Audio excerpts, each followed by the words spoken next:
10K steps ഒക്കെ complete ചെയ്യാൻ ബുദ്ധിമുട്ടായിരുന്നു. അതിങ്ങനെ ഹാർഡ് ആക്കുന്ന സമയത്ത് അത് ഫെയിൽ ആവാൻ ചാൻസ് കൂടുതലാണ്. സ്റ്റാർട്ട് ചെയ്യണം എന്നുള്ള ഒരാളാണെങ്കിൽ ഈ ഒരു ബുക്ക് ഭയങ്കര നൈസാണ്. ഞാൻ 75 ഡേയ്സ് ഹാർഡ് ചെയ്യാതെ സോഫ്റ്റ് എനിക്ക് എന്നെ പറ്റി ആലോചിക്കുമ്പോൾ ഭയങ്കര പ്രൗഡായിട്ട് തോന്നും. കാരണം hello guys, welcome to my channel. എൻ്റെ പേര് മാളവിക. അപ്പോൾ ഇന്നത്തെ വീഡിയോ എന്താണെന്ന് വെച്ചാൽ നമ്മൾ 75 ഡേയ്സ് സോഫ്റ്റ് ചാലഞ്ച് ചെയ്യുന്നുണ്ട്. ഹാർഡല്ല, സോഫ്റ്റ്. അപ്പോൾ അതിൻ്റെ വീക്ക് 3 ആണ് ഇപ്പോൾ. ഞാൻ 2 വീക്സ് ഞാൻ സക്സസ്ഫുള്ളി കംപ്ലീറ്റ് ചെയ്തു. അപ്പോൾ അതിനെ പറ്റിയുള്ള കുറച്ച് കാര്യങ്ങൾ സംസാരിക്കാനാണ് ഈ വീഡിയോ ഉള്ളത്. അപ്പോൾ എന്തുകൊണ്ടാണ് ഞാൻ 75 ഡേയ്സ് ഹാർഡ് ചെയ്യാതെ സോഫ്റ്റ് ചെയ്തതെന്നുള്ളൊരു ക്വസ്റ്റ്യൻ എന്തായാലും വരാമല്ലോ. എന്തുകൊണ്ടാണ് ഞാൻ സോഫ്റ്റ് ചൂസ് ചെയ്തതെന്ന്. അപ്പോൾ അതിന് കുറേ റീസൺസ് ഉണ്ട്. ഫസ്റ്റ് റീസൺ എന്ന് വെച്ചാൽ ഞാൻ മിക്കപ്പോഴും സാറ്റർഡേ സൺഡേസ് ഒക്കെ വീട്ടിൽ പോകും, അല്ലെങ്കിൽ ഞാൻ പുറത്തു പോകും ഫ്രണ്ടിൻ്റെ ഒപ്പം. അപ്പോൾ അങ്ങനത്തെ ഒരു ദിവസം ഇപ്പോൾ എനിക്ക് എന്തായാലും ഫുഡൊക്കെ ഞാൻ പുറത്തുനിന്ന് കഴിക്കും. പിന്നെ ഞാൻ ഇവിടെ പുറത്താണ് നിൽക്കുന്നത്. അപ്പോൾ എനിക്ക് എന്തായാലും അങ്ങനത്തെ ഫുഡ് പുറത്തുനിന്ന് കഴിക്കുന്ന കാരണം ചുമ്മാ അത് ബ്രേക്ക് ആവും. അപ്പം അതിൽ വെച്ച് നോക്കുമ്പോൾ 75 ഡേയ്സ് സോഫ്റ്റ് ആണ് ബെറ്റർ എന്ന് എനിക്ക് തോന്നിയത്. കലോറി ഏതാണ് നമ്മളുടെ ഗോള് അതിനനുസരിച്ച് നമുക്ക് ഫുഡ് കഴിച്ചാൽ മതി. അതേപോലെ തന്നെ ഇപ്പം എൻ്റെ വെയിറ്റ് 55 ആണ്, എൻ്റെ ഹൈറ്റ് 162 സെൻറ്റിമീറ്റർ ആണ്. അപ്പോൾ എനിക്കിനി വെയിറ്റ് ലോസ് എന്ന് പറയുമ്പോൾ മേ ബി 1-2 കിലോ കുറഞ്ഞാൽ ഓക്കെ ഫൈൻ. ഇല്ലെങ്കിൽ ഇതാണെങ്കിലും എനിക്ക് മെയിൻറ്റെയിൻ ചെയ്താൽ മതി. അപ്പോൾ അതിനെനിക്ക് ഇപ്പോൾ ഹാർഡ് ചെയ്യേണ്ട ആവശ്യമുണ്ടോ എന്ന് ചോദിച്ചാൽ ഇല്ല. അപ്പം അതുകൊണ്ട് ഞാൻ വിചാരിക്കുന്നത് ഇത് തന്നെ ആയിരിക്കും ബെറ്റർ, സോഫ്റ്റ് ആയിരിക്കും ബെറ്റർ എന്ന്. അപ്പം അതുകൊണ്ടാണ് ഞാൻ സോഫ്റ്റ് എടുക്കാമെന്ന് വിചാരിച്ചത്. പിന്നെ എനിക്ക് എന്നിൽ തന്നെ ഭയങ്കര ഹാർഡായിട്ടുള്ള കാര്യങ്ങൾ ചെയ്യണം എന്നില്ല. കാരണം അത് നമ്മൾ കൂടുതൽ ഇങ്ങനെ ഹാർഡ് ആക്കുന്ന സമയത്ത് അത് ഫെയിൽ ആവാൻ ചാൻസ് കൂടുതലാണ്. ഞാൻ നേരത്തെ ഒരു വീഡിയോയിൽ പറഞ്ഞിട്ടുണ്ടായിരുന്നു. അതായത് ഇപ്പം നമ്മൾ ഒരുപാട് നമ്മളെ ഫോഴ്സ് ചെയ്ത് ചെയ്യിപ്പിക്കുമ്പോൾ അത് വർക്കൗട്ട് ആവാൻ വളരെ കുറവാണ്. കാരണം ഇപ്പം ഞാൻ ലേസി എന്നുള്ളൊരു സംഭവത്തിൽ നിന്ന് ഞാൻ പ്രൊഡക്റ്റീവ് ആയിട്ടുള്ള ഒരാളായിട്ട് മാറിയതേ ഉള്ളൂ. അപ്പം അങ്ങനത്തെ ഒരു ഫേസിൽ എന്നെ കൂടുതൽ ഫോഴ്സ് ചെയ്യിപ്പിച്ചാൽ എനിക്ക് ചിലപ്പോൾ അത് ആ ഒരു റുട്ടീൻ ബ്രേക്ക് ആയി പോകാൻ ചാൻസ് ഉണ്ട്. അപ്പം അത് വെച്ച് നോക്കുമ്പോൾ നമുക്ക് സോഫ്റ്റ് ആയിരിക്കും കൂടുതൽ നല്ലത്. അപ്പം നമുക്ക് എല്ലാം കണ്ടിന്യൂ ചെയ്യാൻ പറ്റും. ഓക്കെ, അതുകൊണ്ടാണ് ഞാൻ സോഫ്റ്റ് ചെയ്യുന്നത്. പിന്നെ വേറൊരു കാര്യം, ഈ 75 ഡേയ്സ് സോഫ്റ്റ് ഞാൻ തുടങ്ങണം എന്ന് കുറേ ആലോചിച്ചിരിക്കുകയായിരുന്നു. പക്ഷെ എനിക്ക് ആ ഒരു സ്റ്റാർട്ട് ട്രബിൾ കിട്ടുന്നുണ്ടായിരുന്നില്ല. എനിക്ക് ആ തുടങ്ങാൻ അത് കിട്ടുന്നുണ്ടായിരുന്നില്ല. അങ്ങനെ ഞാൻ ഇരുന്ന സമയത്താണ് ഈ ഗ്രോഗൾ എന്ന് പറഞ്ഞ യൂട്യൂബ് ചാനലിലെ ആ ഒരു കുട്ടി നമുക്കിത് സ്റ്റാർട്ട് ചെയ്യാം എന്ന് പറഞ്ഞിട്ടൊരു വീഡിയോ ഇടുന്നത്. അപ്പോൾ എനിക്ക് ഭയങ്കര സന്തോഷമായി. ഞാൻ അതിങ്ങനെ തുടങ്ങണം എന്ന് വിചാരിച്ചിരുന്ന സമയത്ത് പുള്ളിക്കാരി അങ്ങനത്തെ ഒരു വീഡിയോ ഇട്ടപ്പോൾ എനിക്കത് ഭയങ്കര മോട്ടിവേഷൻ പോലെ. അപ്പം ഞാൻ വിചാരിച്ചു ഓക്കെ ഫൈൻ, ഞാനും അത് സ്റ്റാർട്ട് ചെയ്യാമെന്ന് വിചാരിച്ചു. അങ്ങനെയാണ് ഞാനത് ആ ഒരു സൺഡേ തൊട്ടാണ് ഞാൻ സ്റ്റാർട്ട് ചെയ്തതും തുടങ്ങിയത്. ഇപ്പോൾ 3 വീക്സോട്ടെ, 3 വീക്സ് ആയി. ഓക്കെ, അപ്പോൾ അതിൽ ഒരു 6 ടാസ്ക് ആണ് ആ പുള്ളിക്കാരി പറയുന്നത്. അപ്പം ഞാൻ ഓർത്തു ഓക്കെ ഫൈൻ, ഞാനും അത് തന്നെ ഫോളോ ചെയ്യാമെന്ന് വിചാരിച്ചു. അപ്പോൾ കുറച്ചുകൂടെ ഒരു സുഖം ഉണ്ടല്ലോ അതിൽ. അപ്പോൾ ഇതിൽ നമ്മൾ ഏതൊക്കെ ടാസ്ക് ആണ് ചെയ്യുന്നതെന്ന് വെച്ചാൽ 6 ടാസ്ക് ആണ് മെയിൻലി നമ്മൾ ഒരു ദിവസം ചെയ്യാൻ നോക്കാം. അപ്പോൾ ഫസ്റ്റ് പോയിന്റ് 10K സ്റ്റെപ്സ് അല്ലെങ്കിൽ ഒരു 10 to 20 മിനിറ്റ്സ് വർക്കൗട്ട്. രണ്ടാമത്തേന്ന് പറഞ്ഞാൽ ജേർണൽ ചെയ്യുക. മൂന്നാമത്തെ കാര്യം 10 പേജസ് ഒരു ബുക്കിൻ്റെ വായിക്കുക. നാലാമത്തേന്ന് പറഞ്ഞാൽ സെൽഫ് കെയർ ചെയ്യുക. അഞ്ചാമത്തത് ഒരു ഫുഡ് ബാലൻസ് ആയിട്ട് കഴിക്കുക. ആറാമത്തേന്ന് പറഞ്ഞാൽ 1 to 2 ലിറ്റർ വെള്ളം കുടിക്കുക. ഇത്രേ ഉള്ളൂ, സിമ്പിൾ ടാസ്ക്. ചിലപ്പോൾ ഇതൊക്കെ എല്ലാവരും ചെയ്യുന്ന കാര്യങ്ങളായിരിക്കും, പക്ഷെ ഞാൻ ചെയ്യാത്തതുകൊണ്ട് ഞാൻ ഓർത്തു ഇത് 75 ഡേയ്സ് സോഫ്റ്റ് ആയിട്ട് ചെയ്യാമെന്ന് വിചാരിച്ചു. ഓക്കെ, ഈ 6 ടാസ്ക് ഞാനിവിടെ സ്ക്രീനിൽ മെൻഷൻ ചെയ്തേക്കാം. ഇതും 6 ചെയ്തുകൊണ്ടിരിക്കുന്നത്. അപ്പം ഞാൻ ഈ 75 ഡേയ്സ് സോഫ്റ്റ് തുടങ്ങിയപ്പോൾ എനിക്ക് പീരീഡ് സമയമായിരുന്നു. അതുകൊണ്ട് എന്താണെന്ന് വെച്ചാൽ നമുക്ക് ഭയങ്കര ബുദ്ധിമുട്ടായിരിക്കുമല്ലോ. അതായത് ഇങ്ങനെ 10K സ്റ്റെപ്സ് ഒക്കെ കംപ്ലീറ്റ് ചെയ്യാൻ ബുദ്ധിമുട്ടായിരുന്നു. അതുകൊണ്ട് ഞാൻ എന്ത് ചെയ്തു എന്ന് വെച്ചാൽ എന്തെങ്കിലും ലൈറ്റ് ആയിട്ടുള്ള ലൈക്ക് ലോ ഇൻറ്റൻസിറ്റി വർക്കൗട്ട് ഞാൻ ചെയ്തത്. എന്തെങ്കിലും അപ്പർ ബോഡി അങ്ങനത്തെ എന്തെങ്കിലും. രണ്ടാമത് 10K സ്റ്റെപ്സ് നടക്കാൻ പറ്റിയില്ലെങ്കിലും ഒരു 7K അല്ലെങ്കിൽ ഒരു 5K അല്ലെങ്കിൽ ഒരു 8K ആ ഒരു റേഞ്ചിൽ കംപ്ലീറ്റ് ചെയ്യാൻ നോക്കാം. പിന്നെ മൂന്നാമത്തെ ഒരു 1 to 2 ലിറ്റർ വെള്ളം നമുക്ക് എന്തായാലും കുടിക്കാമല്ലോ, അത് ഓക്കെ. പിന്നെ സെൽഫ് കെയർ ചെയ്യാം, അങ്ങനത്തെ കാര്യങ്ങളൊക്കെ ചെയ്യാം. ജേർണൽ ചെയ്യാൻ പറ്റും, അതേപോലെ തന്നെ ബുക്ക് വായിക്കാൻ പറ്റും, അങ്ങനത്തെ കാര്യങ്ങളൊക്കെ ചെയ്യാം. അപ്പം നമ്മളുടെ ആ ഒരു ഇത് അനുസരിച്ച് നമുക്ക് പ്രയോറിറ്റി ആയിട്ടുള്ള ടാസ്കുകൾ നമ്മൾ കൂടുതൽ ചെയ്യാം. ഓക്കെ, ഇതാണ് നമ്മളുടെ സംഭവം. ഇനി ഞാൻ ഫസ്റ്റ് വീക്ക് കംപ്ലീറ്റ് ചെയ്തു. അപ്പോൾ എനിക്ക് ഭയങ്കര സന്തോഷമാവാൻ തുടങ്ങി.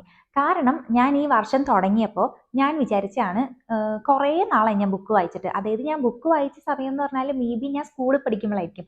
അത് കഴിഞ്ഞിട്ട് ഞാൻ ഇന്ന് വരെ ഒരു ബുക്ക് വായിച്ചിട്ടില്ല. ഞാൻ അങ്ങനെ ഭയങ്കരമായിട്ട് വായിക്കുന്ന ഒരാളുമല്ല. അപ്പോൾ എനിക്ക് ഭയങ്കര ആഗ്രഹം ഉണ്ടായിരുന്നു ഈ വർഷമെങ്കിലും ഒരു 2-3 ബുക്കെങ്കിലും വായിക്കണം എന്ന്. പക്ഷേ അത് നടക്കുന്നേ ഉണ്ടായിരുന്നില്ല. എൻ്റെ കാര്യത്തിൽ നടക്കുന്നേ ഉണ്ടായിരുന്നില്ല. ഇപ്പോൾ മെയ്, ഞാൻ തുടങ്ങിയത് ജൂണിലാണ്. ഈ ഒരു 75 ഡേയ്സ് സോഫ്റ്റ് ഞാൻ തുടങ്ങിയത് ജൂണിലാണ്. മെയ് വരെ ഞാൻ ഒരു ബുക്ക് വായിച്ചില്ല 2025 ആയിട്ട്. അപ്പം ഞാൻ വിചാരിച്ചു ഈ പ്രാവശ്യം അതൊന്നും നടക്കാൻ പോകുന്നില്ല എന്ന്. പക്ഷേ എൻ്റെ ബർത്ത്ഡേക്ക് എൻ്റെ റൂംമേറ്റ് സുജു എനിക്കൊരു ബുക്ക് ഗിഫ്റ്റായിട്ട് തന്നിട്ടുണ്ടായിരുന്നു, ബർത്ത്ഡേ ഗിഫ്റ്റായിട്ട്. അപ്പം ഞാൻ ഓർത്തു എന്തായാലും 75 ഡേയ്സ് സോഫ്റ്റ് തുടങ്ങുവാണ്, ആ ബുക്ക് തന്നെ സ്റ്റാർട്ട് ചെയ്യാമെന്ന് വിചാരിച്ചു. അപ്പം ആ ബുക്ക് എന്ന് വെച്ചാൽ ഈ ചേതൻ ഭഗത്തിൻ്റെ ബുക്കാണ്. 11 റൂൾസ് ഫോർ ലൈഫ് എന്നുള്ളൊരു സിമ്പിൾ ബുക്കാണ്. ഇങ്ങനെ ഭയങ്കരമായിട്ട് വായിക്കുന്ന ആൾക്കാർക്ക് ചിലപ്പോൾ ഇത് അത്രയ്ക്ക് മാത്രം വായിക്കാനുണ്ടോ എന്ന് ചോദിച്ചാൽ എനിക്കറിയില്ല. പക്ഷെ എന്നെപ്പോലത്തെ ഒരാൾക്ക് ഇത് ഭയങ്കര എഫക്റ്റീവ് ആയിട്ടാണ് എനിക്ക് തോന്നിയത്. ഇത് ഭയങ്കര സിമ്പിൾ ആയിട്ട് എഴുതിയിരിക്കുന്ന ഇംഗ്ലീഷാണ്. അങ്ങനെ ഭയങ്കരമായിട്ടുള്ള ഇംഗ്ലീഷൊന്നും അല്ല. പിന്നെ ഭയങ്കര ഇൻട്രസ്റ്റിംഗ് ആണ്. ഒരു സ്റ്റോറി പോലെയാണ്. അപ്പോൾ ഇങ്ങനെ സെൽഫ് ഹെൽപ്പ് ബുക്കാട്ടോ. അപ്പോൾ എനിക്ക് അങ്ങനത്തെ ബുക്ക് വായിക്കാൻ ഭയങ്കര ഇഷ്ടമാണ്. അപ്പോൾ ഞാൻ ഈ ബുക്ക് വായിക്കാൻ തുടങ്ങി. 2 ആഴ്ച കഴിഞ്ഞപ്പോൾ ഞാൻ ബുക്ക് വായിച്ചു തീർത്തു. എനിക്കെന്നെ വിശ്വസിക്കാൻ പറ്റുന്നില്ല. ശരിക്കും ഞാൻ പറയുന്നത് എനിക്കെന്നെ വിശ്വസിക്കാൻ പറ്റുന്നില്ല. ശരിക്കും ഞാൻ ബുക്ക് വായിച്ചു തീർത്തു. എനിക്കപ്പോൾ വന്നൊരു സന്തോഷം ഉണ്ടല്ലോ. അതെനിക്ക് എങ്ങനെ പറയേണ്ടതെന്നറിയില്ല. കാരണം കുറേ വർഷങ്ങൾ ഒരു 6, 7 വർഷമായിട്ട് ഞാൻ ബുക്കേ വായിച്ചിട്ടില്ല. അങ്ങനത്തെ ഒരാൾ ബുക്ക് വായിക്കുമ്പോൾ ഉള്ള ഒരു എഫക്റ്റ് ഒന്ന് ആലോചിച്ച് നോക്കിയേ. ഈ ബുക്ക് എനിക്ക് ഭയങ്കരമായിട്ട് ഇഷ്ടപ്പെട്ടു. നിങ്ങൾക്ക് ഇതുപോലെ റീഡിംഗ് സ്റ്റാർട്ട് ചെയ്യണം എന്നുള്ള ഒരാളാണെങ്കിൽ ഈ ഒരു ബുക്ക് ഭയങ്കര നൈസാണ്. ഈ ബുക്ക് എന്തായാലും വായിച്ചോ. വാങ്ങിച്ചോളൂ. അത്ര രൂപയൊന്നുമില്ല. 200 നമുക്ക് എന്തായാലും കിട്ടും. അപ്പോൾ ഇതായിരുന്നു എനിക്ക് ഫസ്റ്റ് ഉണ്ടായ ഒരു അപ്ഡേറ്റ്. അതായത് എനിക്ക് ഭയങ്കര സന്തോഷമായി. അതേപോലെ തന്നെ ഞാൻ സാറ്റർഡേ സൺഡേ വീട്ടിൽ പോകുന്ന ദിവസമാണെങ്കിലും ഒരുപാട് ഫുഡ് ഞാൻ ഇങ്ങനെ കഴിക്കണം എന്നുണ്ട്. പക്ഷേ എനിക്ക് എന്നെ കൺട്രോൾ ചെയ്യാൻ പറ്റുന്നില്ല. എനിക്കാണെങ്കിൽ ഇങ്ങനെ എന്താ ഒരുപാട് എനിക്ക് ഫുഡ് കഴിക്കണ്ട. എനിക്ക് ആ ഒരു കാലോറിയിൽ തന്നെ നിന്നാൽ മതി. അതുമാത്രമല്ല പിന്നെ എനിക്ക് വർക്കൗട്ട് ചെയ്യണം. എനിക്ക് ആ ഒരു ഇത് ബ്രേക്ക് ചെയ്യണ്ട. അങ്ങനെയൊക്കെ എനിക്ക് ഫീൽ ചെയ്യാൻ തുടങ്ങി ഒരാഴ്ച കഴിഞ്ഞപ്പോഴത്തേക്കും. കാരണം ഞാനിപ്പോൾ ഒരാഴ്ചയായിട്ട് ഇത് കണ്ടിന്യൂ ചെയ്ത് വന്ന് പിന്നെ എനിക്കത് ബ്രേക്ക് ചെയ്യാനുള്ളൊരു ഇത് തോന്നുന്നുണ്ടായിരുന്നില്ല. അങ്ങനെ ഞാൻ 2 ആഴ്ച കംപ്ലീറ്റ് ചെയ്തത് എനിക്കിപ്പോഴും വിശ്വസിക്കാൻ പറ്റുന്നില്ല. അത് ഭയങ്കര നൈസ് ആയിട്ടുള്ള ഒരു കാര്യമായിട്ട് തോന്നി. അപ്പോൾ ഈ 75 ഡേയ്സ് സോഫ്റ്റ് തുടങ്ങുന്നതിന് മുന്നേ ഞാൻ എങ്ങനെയായിരുന്നു വെച്ചാൽ ഒരു 7 മണിക്ക് എണീക്കും, 8 മണിക്ക് ഞാൻ ക്ലാസ്സിൽ പോകും. അത് കഴിഞ്ഞിട്ട് ഞാൻ എന്ത് ചെയ്തെന്ന് വെച്ചാൽ ഒരു 6:30ക്ക് എണീക്കാൻ തുടങ്ങി. 6:30ക്ക് എണീറ്റിട്ട് ഞാൻ ലൈറ്റ് ആയിട്ട് എന്തെങ്കിലും ഒരു എക്സസൈസ് ചെയ്യാൻ തുടങ്ങി. അങ്ങനെ പയ്യെ ഞാൻ ഓരോ ഹാബിറ്റും ബിൽഡ് ചെയ്ത് വന്നത്. കാരണം നമ്മൾ പെട്ടെന്ന് ഒരു കാര്യം ചെയ്യാൻ തുടങ്ങിയാൽ അത് മോസ്റ്റ്ലി ബ്രേക്ക് ആവാൻ ചാൻസ് കൂടുതലാണ്. അപ്പോൾ ഞാൻ 7 നിന്ന് ഒരു 6:30ക്ക് എണീക്കാൻ തുടങ്ങി. ലൈറ്റ് ആയിട്ട് ഒരു വർക്കൗട്ട് ചെയ്യാൻ തുടങ്ങി. ഒരു 10 മിനിറ്റിന് ലൈറ്റ് ആയിട്ടുള്ള ഒരു വർക്കൗട്ട്. അത് കഴിഞ്ഞിട്ട് ഞാൻ പിന്നെ ഡ്രസ്സൊക്കെ ചെയ്ത് ക്ലാസ്സിൽ പോകാൻ തുടങ്ങി. അപ്പോൾ ഈ 75 ഡേയ്സ് സോഫ്റ്റ് തുടങ്ങിയപ്പോഴത്തേക്കും ഞാൻ എന്ത് ചെയ്തെന്ന് വെച്ചാൽ ഈ 6:30 എന്നുള്ള സാധനം ഞാനൊരു 6:15 അല്ലെങ്കിൽ 6 o'clock ആക്കി. എന്നിട്ട് ഞാനൊരു രാവിലെ എണീക്കുമ്പോൾ തന്നെ ഞാനൊരു എക്സസൈസ് ചെയ്യും 10 മിനിറ്റിൻ്റെ. സാധാരണ ഒരു എക്സസൈസ്. അത് കഴിഞ്ഞിട്ട് ഞാൻ പോയി ഡ്രസ്സൊക്കെ ചെയ്ത് വരും. അത് കഴിഞ്ഞിട്ട് ഞാൻ ഏറ്റവും ഫേവറേറ്റ് കാര്യം എന്ന് വെച്ചാൽ ഒരു ജേർണൽ ചെയ്യുക. അത് കഴിഞ്ഞിട്ട് ഈ ബുക്ക് വായിക്കുക. ഭയങ്കര ഇഷ്ടമുള്ള ഒരു കാര്യമാണ് എനിക്ക്. രാവിലെ എനിക്ക് ഭയങ്കര ഇഷ്ടമാണ് ക്ലാസ്സിൽ പോകുന്നതിന് മുന്നേ ഈ ഒരു കാര്യം ചെയ്യാന്ന് വെച്ചാൽ. ഇത് ചെയ്തിട്ടാണ് ഞാൻ എല്ലാ ദിവസവും ക്ലാസ്സിൽ പോകാറ്. അതുകൊണ്ടാണ് എനിക്ക് സത്യം പറഞ്ഞാൽ 2 ആഴ്ച കൊണ്ട് ഈ ഒരു ബുക്ക് തീർക്കാൻ പറ്റിയത്. ഇത്ര പേജുള്ള ഈ ബുക്ക് എനിക്ക് തീർക്കാൻ പറ്റിയത്. അല്ലാതെ ഞാനൊരു വായിക്കുന്ന ഒരാളെ അല്ല. പിന്നെ അത് കഴിഞ്ഞിട്ട് പിന്നെ 3 ടാസ്ക് ഓൾമോസ്റ്റ് രാവിലെ തന്നെ കഴിഞ്ഞു. പിന്നെ ബാക്കി 10K സ്റ്റെപ്സ് ഞാൻ ആ ഒരു ദിവസം അങ്ങോട്ടും ഇങ്ങോട്ടും ക്ലാസ്സിൽ പോകലും പിന്നെ ഫോണിൽ അമ്മേനെ വിളിച്ച് സംസാരിക്കലും അങ്ങനെ ഇങ്ങനെയൊക്കെ ആകുമ്പോൾ ആ 10K സ്റ്റെപ്സും കംപ്ലീറ്റ് ആവും. പിന്നെ എനിക്കുള്ളത് വെള്ളം കുടിക്കാനും പിന്നെയുള്ള ടാസ്ക് എന്ന് വെച്ചാൽ നൈറ്റ് ഞാൻ സ്കിൻ കെയർ ചെയ്യുന്നത്. അത് ഞാൻ ഓൾമോസ്റ്റ് എല്ലാ ദിവസവും ചെയ്യാറുണ്ട്. അപ്പോൾ എനിക്ക് ഈസി ആയിട്ട് ഓരോ ടാസ്കും ചെയ്യാൻ പറ്റി. അപ്പോൾ ആ ഒരു ബുക്ക് തീർന്നുകൊണ്ട് എനിക്ക് എന്നാലും എൻ്റെ ടൈം വേസ്റ്റ് ചെയ്യാൻ ഒരു താല്പര്യമില്ലാത്തതുകൊണ്ട് ഞാൻ വേറൊരു ബുക്ക് എടുത്തു, ഇക്കിഗൈ എന്നുള്ളത്. അതും ആൾക്കാരൊക്കെ വായിച്ചിട്ടുള്ള ബുക്കായിരിക്കും, പക്ഷേ ഞാൻ ആദ്യമായിട്ടാണ് വായിക്കുന്നത്. എനിക്ക് ഈ ബുക്ക് ഭയങ്കര ഇഷ്ടപ്പെട്ട്. ഇതിപ്പോൾ എനിക്കൊരു പകുതിയായിട്ടുള്ളൂ ഞാൻ വായിച്ചിട്ട്, ഇനിയും വായിക്കാനുണ്ട് എനിക്ക്. അപ്പോൾ അങ്ങനെ എനിക്ക് ഭയങ്കര ഇൻട്രസ്റ്റ് ആവാൻ തുടങ്ങി. ഓരോ കാര്യങ്ങളും ചെയ്യാൻ നമുക്ക് ഭയങ്കരമായിട്ട് ഇൻട്രസ്റ്റ് വരും. ഇനി എനിക്കതുകൊണ്ട് ഇനി ബുക്ക് വായിക്കുന്ന ആ ഒരു ശീലം കളയണ്ടാന്ന് എനിക്കുള്ളതുകൊണ്ട് ഞാൻ കുറച്ചുകൂടി ബുക്ക് ഓർഡർ ചെയ്തിട്ടുണ്ട്. ഇത് ഞാൻ മീഷോന്ന് ഓർഡർ ചെയ്താട്ടോ. ഇത്രയും ബുക്ക് എനിക്ക് എന്താ 200ന് താഴെ എങ്ങാണ്ടാ കിട്ടിയത്. ഒരുപാട് ബുക്കുണ്ട്.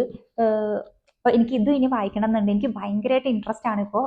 ഇനി എനിക്കറിയില്ല ഇങ്ങനത്തെ ഒരു ഫേസിലേക്ക് ഞാൻ എത്തും, അല്ലെങ്കിൽ എനിക്ക് ഇങ്ങനത്തെ എൻ്റെ എക്സ്പീരിയൻസ് നിങ്ങളോട് ഷെയർ ചെയ്യാൻ പറ്റുമെന്ന് ഞാൻ ഒരിക്കലും വിചാരിച്ചിട്ടില്ല. കാരണം ഞാൻ അങ്ങനത്തെ ഒരാളല്ലായിരുന്നു. അപ്പോൾ ഇങ്ങനത്തെ ആളല്ലാത്ത ഞാനിപ്പോൾ ഇങ്ങനെ ചെയ്ത് ഒട്ടും വായിക്കാത്ത എനിക്കൊരു ബുക്ക് കംപ്ലീറ്റ് ചെയ്യാൻ പറ്റുമെങ്കിൽ എന്നെപ്പോലുള്ള നിങ്ങൾക്കും ഇത് ചെയ്യാൻ പറ്റും. അപ്പോൾ 75 ഡേയ്സ് സോഫ്റ്റ് ഇപ്പം എന്നെപ്പോലെ നിങ്ങൾക്ക് ചെയ്യണം എന്നുണ്ടെങ്കിൽ എന്തായാലും നിങ്ങൾ എൻ്റെ ചാനൽ നോക്കി ചെയ്തോ, കുഴപ്പമില്ല. അല്ലെങ്കിൽ കുറച്ചുകൂടെ വേണമെങ്കിൽ നിങ്ങൾ ഗ്രോ ഗേൾ എന്നുള്ള ചാനൽ എന്തായാലും സബ്സ്ക്രൈബ് ചെയ്ത് ആ ചാനൽ കാണാൻ നിങ്ങൾക്ക് എന്തായാലും ഇഷ്ടപ്പെടും. അപ്പോൾ ഒബ്വിയസ്ലി നിങ്ങൾക്കും എന്താണ് ഗ്രോ ചെയ്യാൻ പറ്റും. അതുപോലെ തന്നെ ജേർണലിംഗ് ഞാൻ പണ്ട് തൊട്ടേ ചെയ്യുന്നൊരു കാര്യമാണ്.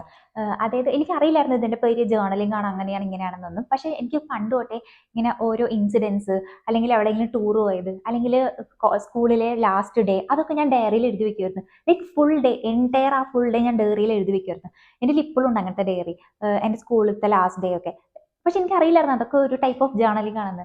പക്ഷെ ഇപ്പോൾ ആലോചിക്കുമ്പോൾ സൂപ്പറായിട്ട് തോന്നും. ഞാൻ പണ്ട് തൊട്ടേ ചെയ്യുന്നൊരു കാര്യമാണ്. ഞാൻ ജേർണലിംഗ് ചെയ്യാറുണ്ട്. എനിക്ക് ഭയങ്കര ഇഷ്ടമാണ്. നമുക്ക് ഡിഫറെൻറ്റ് ടൈപ്പ് ഓഫ് ജേർണലിംഗ് നമുക്ക് ചെയ്യാൻ പറ്റും. ഒന്ന് നമ്മുടെ എക്സ്പീരിയൻസ് നമുക്ക് ഷെയർ ചെയ്യാം, അല്ലെങ്കിൽ നമ്മുടെ വിഷമങ്ങൾ, നമ്മുടെ സന്തോഷങ്ങൾ, അങ്ങനത്തെ കാര്യങ്ങൾ. ഇല്ലെങ്കിൽ നമുക്ക് ഗ്രേറ്റ്ഫുൾ ആയിട്ടുള്ള കാര്യങ്ങൾ നമുക്ക് എഴുതാം. ഇല്ലെങ്കിൽ നമ്മളെ തന്നെ കൂടുതൽ മനസ്സിലാക്കാൻ വേണ്ടിയിട്ട് നമുക്ക് കുറച്ച് ക്വസ്റ്റ്യൻസ് എഴുതിയിട്ട് അതിനെ നമുക്ക് ആൻസർ ചെയ്യാൻ നോക്കാം. അങ്ങനത്തെ കാര്യങ്ങളൊക്കെ ചെയ്യാം. ഞാൻ എന്താ എൻ്റെ പേഴ്സണൽ എക്സ്പീരിയൻസുകളാണ് ഞാൻ കൂടുതൽ ജേർണൽ ചെയ്യാറ്. ഇങ്ങനെ ഇന്ന് നല്ല ദിവസമായിരുന്നു, ഇന്ന് ചീത്ത ദിവസമായിരുന്നു, അങ്ങനത്തെ എക്സ്പീരിയൻസുകളാണ് ഞാൻ ഷെയർ ചെയ്യുന്നത്. പിന്നെ ഞാൻ അതുപോലെ തന്നെ ഗ്രാറ്റിറ്റ്യൂഡ് ജേർണൽ ചെയ്യാറുണ്ട്. ഞാൻ ഇപ്പം മോസ്റ്റ്ലി ഈ ഒരു ഇതിൽ ഞാൻ ഗ്രാറ്റിറ്റ്യൂഡ് ജേർണലാണ് ചെയ്യാറ്. എനിക്ക് ഭയങ്കര ഇഷ്ടമാണ്. നമ്മളെപ്പോഴും താങ്ക്ഫുൾ ആയിരിക്കണം നമ്മളുടെ ലൈഫിന് വേണ്ടിയിട്ട്. അപ്പം ഞാൻ അത് ചെയ്യാറുണ്ട്. അതുകൊണ്ട് എനിക്ക് ഭയങ്കര ഇഷ്ടമാണ്. ഇങ്ങനെ ഇഷ്ടമല്ലായികയൊന്നുമില്ല, എനിക്ക് ഞാൻ ചെയ്യുന്ന എല്ലാ കാര്യവും ഭയങ്കര ഇഷ്ടമാണ്. ഈ 75 ഡേയ്സ് സോഫ്റ്റ് ശരിക്കും പറഞ്ഞാൽ ഭയങ്കര നൈസാണ്. നിങ്ങൾ എന്തായാലും ട്രൈ ചെയ്ത് നോക്കണം. ഇങ്ങനെ ട്രൈ ചെയ്തിരിക്കേണ്ട ആവശ്യമൊന്നുമില്ല, കാരണം നിങ്ങളുടെ ലൈഫ് നിങ്ങൾക്ക് ബെറ്റർ ആക്കാനുള്ള ഒരു ഓപ്ഷനാണ്. ഹാർഡ് എന്ന് പറയുമ്പോൾ കുറച്ചുകൂടി ബുദ്ധിമുട്ടല്ലേ, അതിൻ്റെ ആവശ്യമില്ലല്ലോ. അപ്പം നമുക്ക് ഇത് ചെയ്യുന്നതായിരിക്കും കുറച്ചുകൂടെ ബെറ്റർ. അപ്പോൾ എന്തായാലും ട്രൈ ചെയ്ത് നോക്ക്.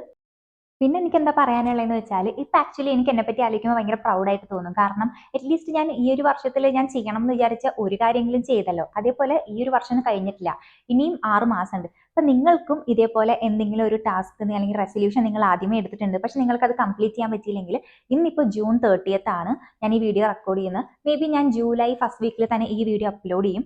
അങ്ങനെയാണെങ്കിൽ എന്താ, നിങ്ങൾക്ക് ഇനി 6 months ഉണ്ട്. നിങ്ങൾക്ക് ഇനി നിങ്ങളുടെ കാര്യങ്ങൾ നിങ്ങൾക്ക് കംപ്ലീറ്റ് ചെയ്യാം. വെറുതെ സമയം കളയണ്ട. അപ്പോൾ വെറുതെ ഇരുന്ന് ചുമ്മാ ലേസി ആയിട്ട് വെറുതെ സോഫയിലും കിടന്ന് ബെഡിലും കിടന്ന് അതുകൂടി ഇങ്ങനെ സ്ക്രോൾ ചെയ്ത് നോക്കുന്നതിനേക്കാളും ഏറ്റവും ബെറ്റർ ആണ് സെൽഫ് ഡെവലപ്മെന്റ്. കാരണം നിങ്ങൾ നിങ്ങളെ ഇഷ്ടപ്പെട്ടാലേ വേറെ ആൾക്കാർക്ക് നിങ്ങൾക്കൊരു വാല്യൂ എങ്കിലും തരുള്ളൂ. അപ്പോൾ ഞാൻ ഇതിന് മുന്നേ ഒരു സെൽഫ് ലവ് എന്ന് പറഞ്ഞിട്ടൊരു വീഡിയോ ചെയ്തിട്ടുണ്ട്. അത് കണ്ടിട്ടില്ലെങ്കിൽ ഞാൻ ഇവിടെ ലിങ്ക് ചെയ്ത് കൊടുത്തേക്കാം, നിങ്ങൾ എന്തായാലും അത് കാണണം. അപ്പോൾ ഇങ്ങനത്തെ വീഡിയോ നിങ്ങൾക്ക് യൂസ്ഫുൾ ആയിട്ട് ഉണ്ടെന്ന് എനിക്ക് തോന്നുന്നു. കാരണം ആരാണ് സ്വന്തമായിട്ട് നന്നാവാൻ ആഗ്രഹിക്കാത്തത്? അപ്പോൾ ഈ വീഡിയോ നിങ്ങൾക്ക് ഇഷ്ടപ്പെട്ടാൽ നിങ്ങൾ എന്തായാലും ഈ ചാനൽ ലൈക്ക് ചെയ്യുക, ഷെയർ ചെയ്യുക.